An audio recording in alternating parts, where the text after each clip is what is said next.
Hello दोस्तों, स्वागत है आपका मेरे यूट्यूब चैनल डिटेल ज्ञान पर। दोस्तों, आज की इस वीडियो में हम लोग सीखेंगे अल्फ़ाबेट का पूरा कॉन्सेप्ट बिल्कुल बारीकी से और आसान भाषा में, जिसमें हम लोग जानेंगे अल्फ़ाबेट किसे कहते हैं, इनकी एग्जैक्ट संख्या कितनी है, इनको कितने भागों में बांटा गया है और क्यों बांटा गया है, और बहुत सारी बारीकियों को समझेंगे एग्जाम्पल के माध्यम से। तो आइए वीडियो को शुरू करते हैं और सबसे पहले ये जान लेते हैं कि इसे हम अल्फ़ाबेट यानी सिंगुलर कहेंगे या अल्फ़ाबेट्स यानी एस के साथ प्लूरल बोलेंगे। तो इसका सही उत्तर है कि इसे अल्फ़ाबेट यानी बिना एस के बोला और लिखा जाएगा, क्योंकि किसी भी भाषा किसी भी लैंग्वेज में वर्णमाला एक होती है। चाहे हम हिंदी की बात करें तो क से ज्ञ तक के समूह को हम वर्णमाला कहते हैं, वर्णमालाएं नहीं कहते हैं, यानी एक वचन बोलते हैं। इसी तरह से ए से जेड तक के समूह ग्रुप को हम अल्फ़ाबेट कहेंगे, इन्हें अल्फ़ाबेट्स कहना गलत होगा।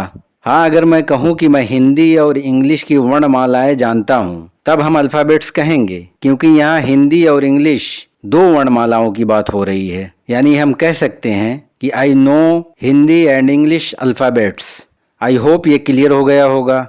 तो आइए अब बढ़ते हैं मेन टॉपिक की तरफ और जानते हैं अल्फ़ाबेट के बारे में। तो दोस्तों, ए से लेकर जेड तक के टोटल 26 अक्षरों के समूह को अल्फ़ाबेट कहते हैं और इन्हें निम्नलिखित दो हिस्सों में बांटा गया है। नंबर 1 वॉवेल्स, जिनकी संख्या 5 है, ए, ई, आई, ओ, यू, जिन्हें हिंदी में स्वर कहते हैं, और बाकी बचे 21 को कॉन्सोनेंट्स कहते हैं, जिन्हें हिंदी में व्यंजन कहते हैं। आइए जानते हैं इन्हें दो हिस्सों में क्यों बांटा गया है और इसका पूरा कॉन्सेप्ट समझते हैं एग्जाम्पल के माध्यम से।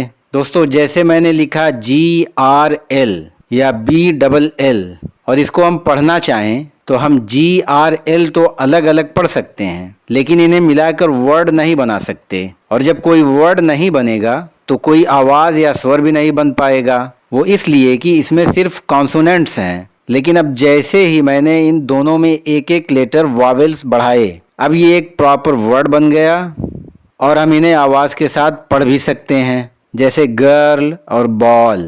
तो हम कह सकते हैं कि बग़ैर वॉवेल के सिर्फ कॉन्सोनेंट्स से कोई शब्द और कोई आवाज़ नहीं बन सकती। यानी इन 5 वॉवेल्स को इसीलिए अलग किया गया है ताकि हम इन्हें कॉन्सोनेंट्स के साथ मिलाकर शब्द और आवाज़ बना सकें। आइए कुछ और एग्जाम्पल्स देखते हैं, जैसे बुक, पेन, डॉग, कैट, इन।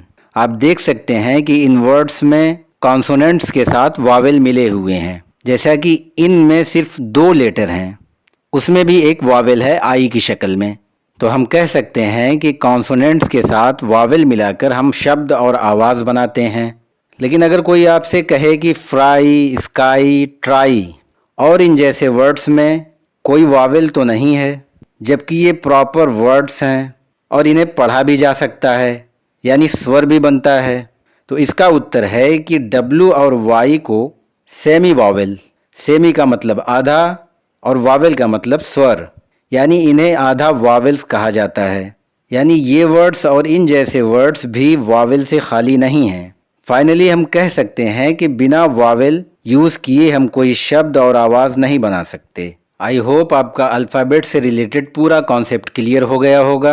अगर कोई डाउट है तो आप कमेंट सेक्शन में पूछ सकते हैं, और अगर वीडियो पसंद आया हो तो चैनल को सब्सक्राइब, वीडियो को लाइक और शेयर करें। मिलते हैं ऐसी ही किसी और इन्फॉर्मेटिव वीडियो में, तब तक के लिए धन्यवाद।